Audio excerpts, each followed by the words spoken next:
सो आइए 7.2 एक्सरसाइज का सम number 10 discuss करते हैं। इंटीग्रल है 1/x माइनस रूट एक्स। हम इसमें सीख रहे हैं substitution method of integration. Substitution के लिए आपको किसी एक टर्म को कुछ रिप्लेस करके नए वेरिएबल में उसको पुट करना होता है, जिसका हिंट आपको सम के अंदर से ही मिलेगा। यहाँ से अभी कोई हिंट नहीं मिल रहा, तो मैंने क्या किया, इस डिनोमिनेटर की दोनों टर्म्स में से अंडर रूट एक्स कॉमन ले लिया। रूट एक्स कॉमन आने के बाद ये बचता है root X minus one, and now I want to integrate it. Now if we put root x minus 1 as t, this implies that derivative करने के बाद 1 by 2 root x dx will be equal to dt, or dx by root x is equal to 2 times dt. This implies that integral I is equal to dx by root x. dx by root x बन चुका है 2 dt. So this 2 is out of integration because this is constant and this is t. So dt by t is 2 log mod t and plus c. Now we will replace t by root x minus 1 and plus c. This is the answer of question number 10. This is question number 12. X cube minus 1 raised to power 1 by 3 into x raised to power 5 dx.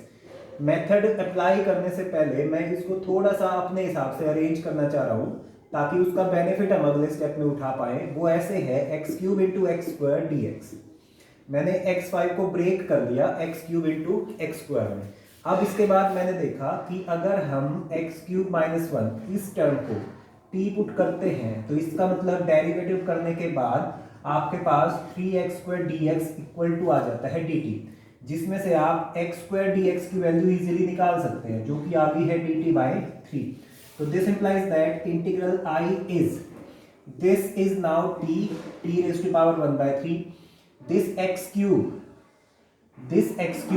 Will be equal to t plus 1 and x square dx is equal to dt by 3. So 3 is out of the integration. Now we multiply this 1 by 3 integration of t raised to power 4 by 3 plus t raised to power 1 by 3 dt. Now we will integrate this with respect to t, and in answer we will replace t by this original x cube minus 1. This will be the answer of question number 12. So question number 13 देखिए, इसमें आपके पास numerator में x square है और denominator में एक term है जिसमें एक्स क्यूब आया हुआ है। तो जब आप सब्स्टिट्यूशन मेथड लगाते हैं तो एक्स क्यूब वाली टर्म को अगर आपने टी पुट किया या जेड पुट किया, तो डेरिवेटिव होने के बाद एक्स क्यूब के अंदर डेरिवेटिव आएगा 3 टाइम्स एक्स स्क्वायर। तो एक्स स्क्वायर भी एडजस्ट हो जाएगा। ये सारा कुछ सोच के मैंने पुट किया let 2 plus 3x cube is equal to T. जैसे ही पुट किया, इसका मतलब डेरिवेटिव अगले स्टेप में मैं करता हूं, 2 कांस्टेंट का डेरिवेटिव 0, ये डेरिवेटिव आ गया 9x square into dx and this is equal to dt. It means x square dx will be equal to dt by 9.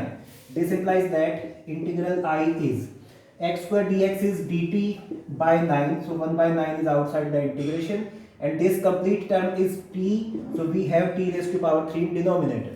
So we will convert it in numerator, means 1 by 9 t raised to power minus 3 dt. Now we will integrate this t minus 3. एक चीज आपको यहाँ पे याद रखनी थी, ध्यान रखना है, जब आप किसी चीज को पुट कर रहे हैं, किसी भी टर्म को नए वेरिएबल से रिप्लेस करने वाले हैं, तो उस टर्म की जो पावर्स हैं उसको यूज नहीं करा जा रहा है यहाँ पे। मतलब ये जो इस पूरी टर्म का होल क्यूब था, मैंने होल क्यूब को यूज नहीं किया, वो आप देख सकते हैं इट इज t की पावर 3 में है। तो इसको न्यूमरेटर में ले जाने के बाद अब इसका आप इंटीग्रेशन करेंगे। सो ये है question number 16, e raise to power 2x plus 3 का आपको इंटीग्रेट करना है। So e raise to power x का integration itself e raise to power x होता है। सिर्फ क्या होता है, x जो वेरिएबल है उसके कोफिशिएंट से डिवाइड आपको करना होता है। तो e रेज टू पावर्स जो भी गिवन थी लीनियर में, वो एज इट इज हैं, e raise to power 2x plus 3 divided by coefficient of x and plus c। This is the integration.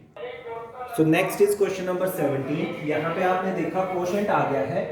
Quotient का इंटीग्रेशन करने से बचने के लिए मैं इसको एक लीनियर टर्म में कन्वर्ट करना चाह रहा हूँ या एक टर्म में कन्वर्ट करना चाह रहा हूँ। उसके लिए मैंने क्या किया, let x square is equal to t. अगर आप e रेज टू पावर्स को देखते हैं ध्यान से, तो ये लीनियर नहीं है, तो आपने इसको लीनियर में कन्वर्ट करने के लिए इस पावर को ही टी पुट कर दिया। इससे आपको बेनिफिट क्या मिला, 2x dx is equal to dt, और x dx की वैल्यू आपके पास आ जाएगी dt बाय 2। तो वो सारी वैल्यूज अगर मैं इंटीग्रल i में रिप्लेस करूंगा तो दिस 1/2 और ये dt आपके पास आ गया, divided by e raise to power आपके पास बची t। अब डिनोमिनेटर में e raise to power t है तो आप इसको ऐसे लिखेंगे 1/2 e raise to power minus t dt। अब e raise to power minus t का integration itself e raise to power minus t ही होता है, लेकिन सिर्फ वेरिएबल के कोफिशिएंट से आपको डिवाइड करना पड़ेगा प्लस c। अब t की वैल्यू जो आई है स्टार्टिंग में वो आपने इसमें रिप्लेस करनी है, वो आपका आंसर आ जाएगा क्वेश्चन नंबर 17 का। This is question number 18, e raise to power tan inverse x upon 1 plus x square. So यहाँ आपको फिर से वही पिछले सम वाला ही मैं हिंट दूंगा। एक्सपोनेंशियल में अगर पावर लीनियर नहीं है तो आपको उसको लीनियर अलजेब्रा में कन्वर्ट करना चाहिए। तो लेट, यहाँ से आपको हिंट भी मिलता है कि let tan inverse x is equal to t। अब इसका जब आप डेरिवेटिव करेंगे तो tan इनवर्स का डेरिवेटिव होता है 1 upon 1 plus x square into d x is equal to d t. अब आपने देखा dx upon 1 plus x square, ये पूरा तो कन्वर्ट हो गया dt में, इसका नाम आप रख चुके हैं t, तो this implies that integral is e raise to power t only. अब e raise to power t का इंटीग्रेशन आप इजीली कर सकते हैं, फिर t की वैल्यू को आपने रिप्लेस भी करना है। क्वेश्चन नंबर 19 में आपके पास न्यूमरेटर डिनोमिनेटर दो टर्म्स हैं और दोनों में ही दो टर्म्स आई हुई है, मतलब e raise to power 2x तो dx के साथ मल्टीप्लाइड है ही, साथ में माइनस dx भी यहाँ पे है। तो इसीलिए अभी आप किसी टर्म को डायरेक्ट पुट नहीं कर सकते जिसकी वजह से कोई चीज dx के साथ एडजस्ट हो जाए। तो मैंने यहाँ पे एक छोटी सी ट्रिक यूज की, e2x माइनस 1 को ex से डिवाइड किया, डिवाइडेड बाय e2x प्लस 1 को भी e raise to power x से डिवाइड कर दिया, means dividing the numerator and denominator by e raise to power x। इस स्टेप से आपको क्या बेनिफिट मिला, जब e raise to power 2x by e raise to power x हुआ तो ये बन गया e raise to power x, और ये minus 1 upon e raise to power x बना ऐसे। अब डिनोमिनेटर वाला e raise to power x को मैंने क्या किया, आपको न्यूमरेटर में ही लिख दिया, डिवाइडेड बाय ये e2x बाय ex, फिर से बचेगा ex और बीच में आ गया प्लस, और 1 by e raise to power x बनेगा e raise to power minus x dx। अब इस स्टेटमेंट को आपने थोड़ा सा चेंज करके इस तरह की बना दिया। इसके बाद अब आप अगर ध्यान से देखें, अगर मैं डिनोमिनेटर को ex plus e minus x को t पुट करता हूं तो डेरिवेटिव आप देखिएगा e raise to power x का derivative itself, e raise to power minus x का derivative e raise to power minus x into minus x का derivative minus 1 into dx is equal to dt. This implies that integral I is this complete term with dx is equal to dt, and this we have put t, so dt by t it means log of mod t and plus c। आपको t की value यहाँ replace करनी है, वो आपका final answer आ जाएगा। 21 question में substitute करने की आपको जरूरत नहीं पड़ेगी। tan स्क्वायर को इंटीग्रेट करने के लिए हम ये आइडेंटिटी यूज करते हैं, 1 plus tan square x is equal to secant square x। It means tan square x की वैल्यू आती है सीकेंड स्क्वायर x माइनस 1, तो मैंने क्या किया, tan स्क्वायर x को रख दिया सीकेंड स्क्वायर x n माइनस 1 और दिस dx। अब इसका आपको इंटीग्रेशन करना है, सीकेंड स्क्वायर का इंटीग्रेशन होता है tan x, एंगल सेम रहता है, और फिर x वेरिएबल के कोफिशिएंट से डिवाइड करना होता है, माइनस 1 का integration minus x and plus c। This is the answer of question number 21। Question number 22 आप सिमिलर वे से कर सकते हैं, 21 और 22 अब एक जैसे ही हैं।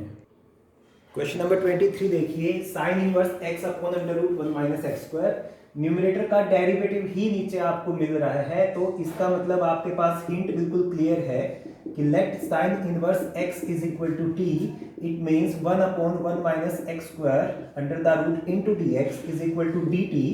This implies that I is equal to sine inverse x को आपने पुट कर दिया है t, और ये dx upon root 1 minus x square पूरा बन चुका है dt, तो t का इंटीग्रेशन आप कर देंगे t square by 2 plus c, और t की वैल्यू जो भी आपने यहाँ पे पुट की थी वो आपको रखनी है, यानी कि sine inverse x whole square by 2 plus c। तो ये आपका फाइनल आंसर आ जाएगा 23rd क्वेश्चन का। सब्स्टिट्यूशन मेथड में आपको सिर्फ उस टर्म को देखना है जिसका डेरिवेटिव डी एक्स के साथ एडजस्ट होके डी टी में कन्वर्ट या डी जेड में या डी वाई में जो भी वेरिएबल आप रिप्लेस करते हैं उसमें कन्वर्ट हो जाए। ये है क्वेश्चन नंबर 24। आपके पास ट्रिग्नोमेट्रिक डिनोमिनेटर और न्यूमरेटर की टर्म्स हैं। इसमें एक टर्म आपने थोड़ा सा ध्यान से अगर नोट किया, डिनोमिनेटर में 6 और 4 में से आप 2 कॉमन ले सकते हैं। तो मैंने क्या किया, ये 2 कॉमन ले लिया, 2 cos x minus 3 sin x divided by 3 cos x plus 2 sin x आपके पास बचता है dx। अब अगर आप ध्यान से देखते हैं, डिनोमिनेटर में जितनी भी टर्म्स आपको मिल रही हैं उनके डेरिवेटिव्स ऊपर आपको दिख रहे हैं। तो इसका मतलब आपने सिर्फ 3 cos x plus 2 sin x को पुट कर देना है t। इसका मतलब मैं डेरिवेटिव कर रहा हूँ, 3 cos x का derivative minus 3 sin x, 2 sin x का derivative 2 cos x into dx is equal to dt। इसका मतलब पूरा numerator with dx is converted into dt, so I integral will be 1/2 of dt by t. This complete is put it by t. We have put it 3 t. So 1/t का integration आपके पास आएगा again log mod t। अब आप इसमें t की जो भी value complete आपने एज्यूम की थी वो यहाँ पे पुट कर देंगे। So this is question number 24। Question number 25 में देखिए, डिनोमिनेटर में है cos स्क्वायर x और 1 माइनस 10 होल स्क्वायर। अब इसमें से डायरेक्ट आपको नहीं हिंट मिल रहा कि इसको क्या पुट करना चाहिए जिसका डेरिवेटिव एडजस्ट हो पाए।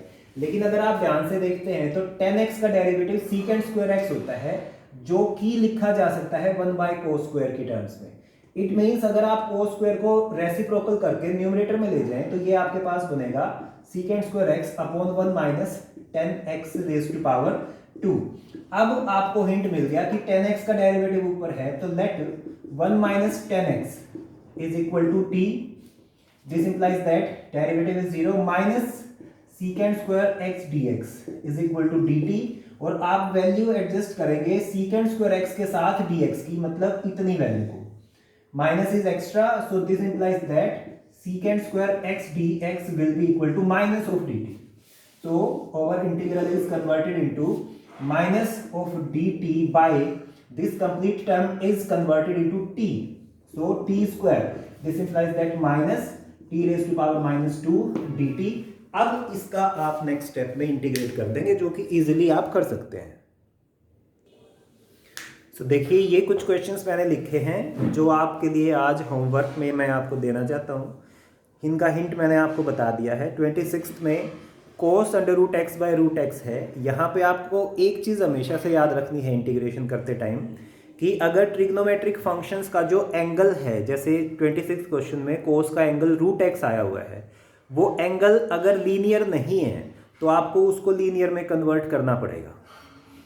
अदरवाइज उसके लिए कुछ ना कुछ हेल्पिंग टर्म साथ में दे रखी होंगी, जैसे यहाँ पे 1/√x हेल्पिंग चीज़ दे रखी है।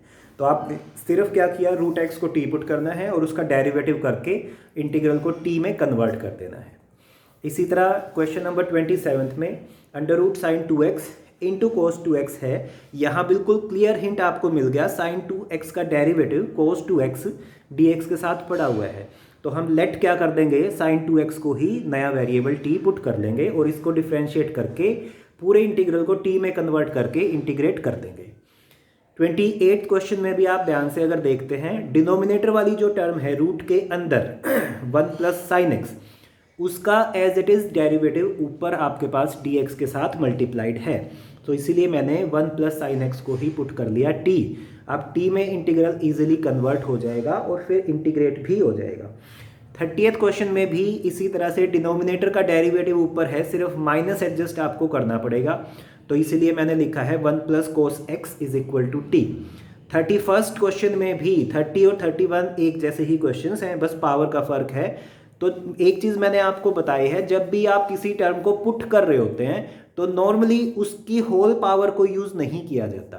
जैसे कि आप 28th क्वेश्चन में देख रहे हैं, 1 प्लस साइन एक्स का अंडर रूट था, पूरे की होल पावर 1/2 थी, लेकिन मैंने वो पावर यूज़ नहीं करी। इसी तरह 31st में भी 1 प्लस कोस एक्स का होल स्क्वायर है, आपने स्क्वायर को यूज़ नहीं करना, सिर्फ जो टर्म है जिसकी पावर है उस टर्म को आपने पुट करना है। तो इस तरह से ये कुछ क्वेश्चंस आप कर सकते हैं। ये है question number 29, cot x into log sine x. तो यहाँ आपको डायरेक्ट हिंट नहीं मिल रहा, लेकिन आपको ये देखना है कि किसी एक फंक्शन का डेरिवेटिव दूसरा जरूर होगा। कोट के डेरिवेटिव में log नहीं आ सकता, लेकिन log साइन एक्स के डेरिवेटिव में कोट आ सकता है। तो इसलिए मैंने क्या किया, let log of sine x is equal to t. This implies that log sine x का डेरिवेटिव होएगा इस तरह से 1 by sine x into cos x into dx is equal to dt. This cos by sin becomes cot x into dx, means this is cot x and this dx is converted into dt. So our integral is equal to log sin x is t and cot x into dx is dt. So t dt will be t square by 2 after integration. Now we will replace the value of t in terms of x. Now come to question number 32 question में आपको बिल्कुल भी कोई hint नहीं मिल रहा किस तरह किस टर्म को पुट कर सकते हैं, क्योंकि कोट के डेरिवेटिव में माइनस कोसिकेंट स्क्वायर आएगा जो कहीं नहीं है, और कोई टर्म इसके अलावा है ही नहीं, बाकी तो कांस्टेंट ही है। तो इसमें आपको पहले ट्रिग्नोमेट्रिक फॉर्मूलाज यूज करने हैं। मैंने क्या किया, इसको लिखा 1/1 plus cos x by sine x. Cot को कन्वर्ट कर दिया मैंने कोस बाय साइन में। अब डिनोमिनेटर का मैं एलसीएम ले रहा हूं साइन एक्स, और साइन एक्स आ जाएगा सबसे ऊपर, तो ये बन जाएगा sine x by sine x plus cos x. ये टर्म हमारी बन गई।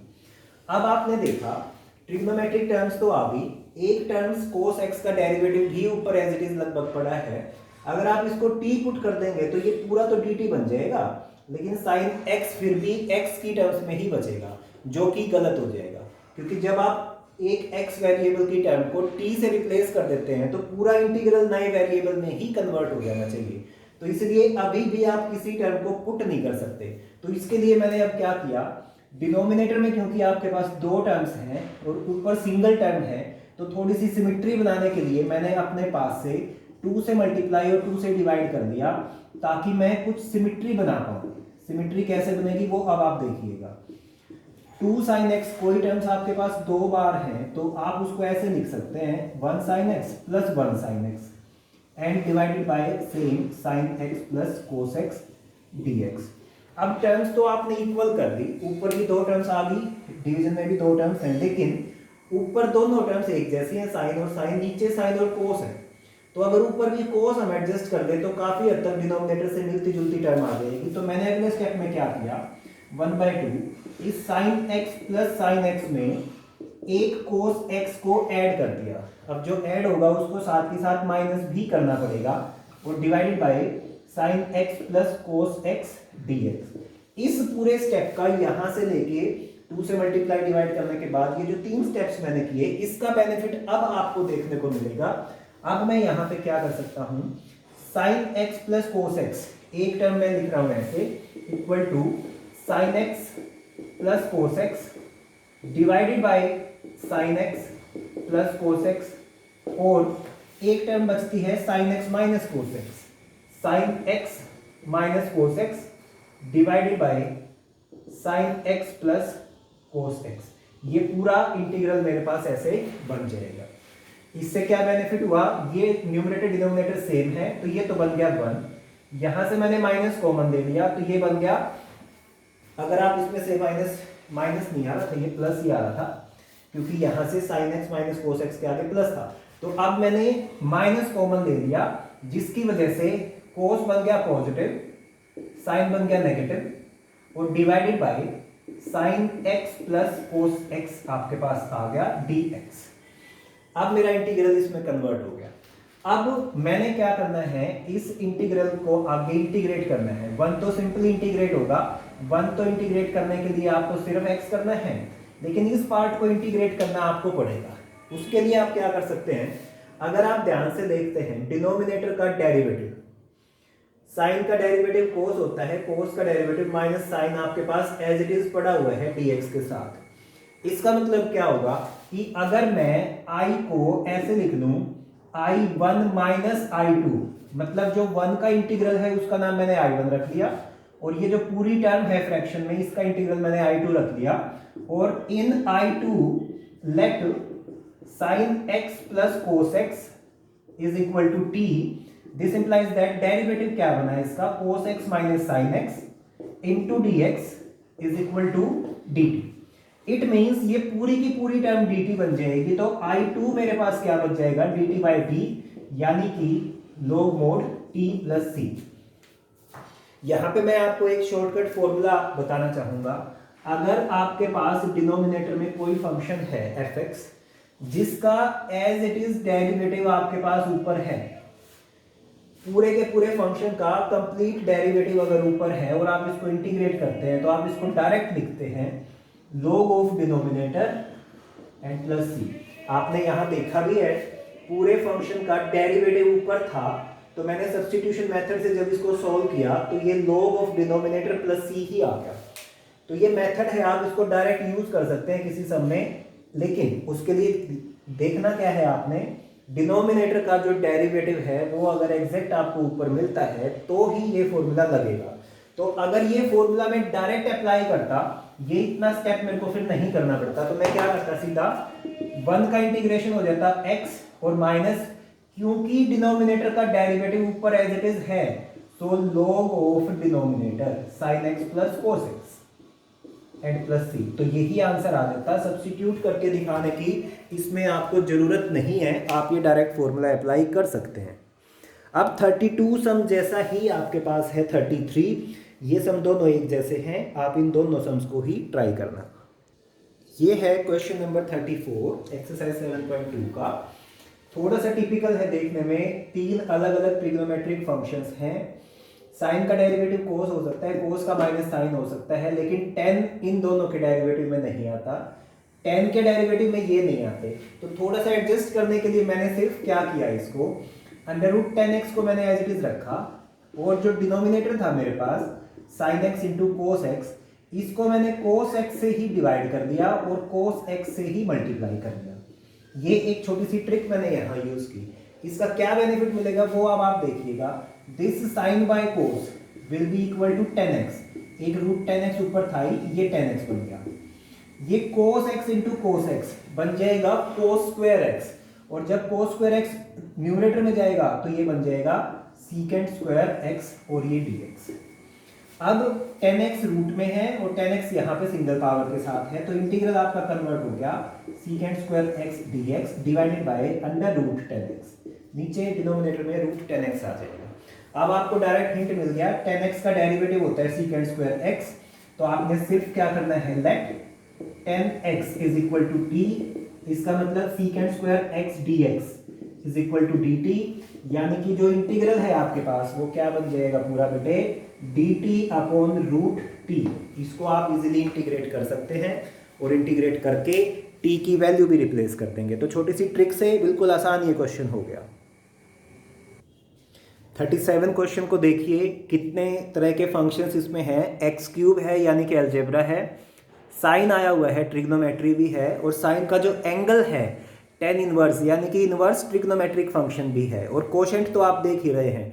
तो काफ़ी कॉम्प्लिकेटेड है ये सम, लेकिन अगर आपको वो ट्रिक याद है, जैसे मैंने बताया था कि अगर ट्रिग्नोमेट्रिक फंक्शन कहीं पे मिलता है तो उसका जो एंगल है वो लीनियर अलजेब्रा ही आपको कन्वर्ट करना है। मीन्स आपके पास डायरेक्ट हिंट यहाँ पे है कि आपने साइन का जो एंगल है टेन इनवर्स x4, इसी को पुट कर देना है लीनियर यानी कि t। अब पुट करने के बाद आप इसका डेरिवेटिव करेंगे। टेन इनवर्स का डेरिवेटिव होता है 1/1 प्लस एक्स स्क्वायर इंटू इस x का भी डेरिवेटिव होगा 4x cube into dx is equal to dt। ये x रेज टू पावर 4 की पावर 2 ये बन जाएगा आपके पास x रेज टू पावर 8। तो इतना इसको पुट करने के बाद मेरा डेरिवेटिव आ गया इक्वल टू dt। अब इसमें से कौन कौन सी टर्म है जो इंटीग्रल में आप एडजस्ट कर सकते हैं। x क्यूब हमारे पास है, dx हमारे पास है, 1 प्लस x8 डिनोमिनेटर में है, सो x क्यूब dx हमारे पास एडजस्ट होगा, 1 प्लस x8 भी एडजस्ट होगा। एक्स्ट्रा सिर्फ 4 है जो यहां मल्टीप्लाइड में है, उधर जाके वो डिवीजन में आ जाएगा। तो i क्या बनेगा, एक तो ये 1/4 ही आ गया बाहर, ये दोनों dt में चले गए हैं, ये दोनों तीनों, बचा क्या मेरे पास सिर्फ sin t इंटू dt। अब sin t का डेरिवेटिव क्या होता है, minus cos of t plus c। अब t की वैल्यू आप यहाँ पे रिप्लेस कर देंगे। तो देखने में सम काफ़ी कॉम्प्लिकेटेड था, लेकिन वो जो ट्रिक होती है कि ट्रिग्नोमेट्रिक फंक्शंस का जो एंगल है उसको आपने हमेशा लीनियर रखना होता है। अगर वो लीनियर में कन्वर्ट कर दिया आपने, उसको टी पुट कर दिया, तो आपने देखा बिल्कुल सम एक छोटा सा बन गया है, बिल्कुल ईजिली इंटीग्रेट होने लायक। Question number 39, dx upon sine square x into cos square x. Denominator में ही साइन स्क्वायर और कोस स्क्वायर हैं, आपको मिलते हैं। न्यूमरेटर में आपके पास कुछ नहीं है, सिर्फ dx है। तो dx का मतलब आप इसको 1 इंटू dx लिख सकते हैं, और अब आप 1 को क्या लिख सकते हैं, कोस square x plus sine square x, क्योंकि ये एक आपकी आइडेंटिटी होती है dx, और डिवाइडेड बाय क्या है बेटे आपके पास, sine square x into cos square x. इस स्टेप का क्या बेनिफिट हुआ, आपने इसको सेपरेट कर दिया, sine square x into cos square x plus sine square x upon sine square x into cos square x, और अब इसको मैं इंटीग्रेट करने वाला हूं। तो ये एक कोस से कोस कैंसिल होगा, 1 अपॉन साइन स्क्वायर बच जाएगा आपके पास cosecant square x, plus sine से साइन कैंसिल होएगा, 1 बाय कोस स्क्वायर बच जाएगा सीकेंट स्क्वायर एक्स। अब इन दोनों ही फंक्शंस के डायरेक्ट इंटीग्रेशंस आपके पास होते हैं। कोसिकेंट स्क्वायर का इंटीग्रेशन होता है minus cot x, secant square का इंटीग्रेशन होता है टेन एक्स प्लस सी। तो ये आपका आंसर आ गया क्वेश्चन नंबर 39 का। तो आज की इस वीडियो को देख के 12th क्लास के जो स्टूडेंट्स सब्स्टिट्यूशन मेथड वाली एक्सरसाइज को ट्राई कर रहे हैं, उनके ऑलमोस्ट मैक्सिमम सम्स जो हैं हमने कर लिए हैं डिस्कस। जो कुछ रह जाता है उसको आप मेरी अगली वीडियो में देख सकते हैं। Thank you.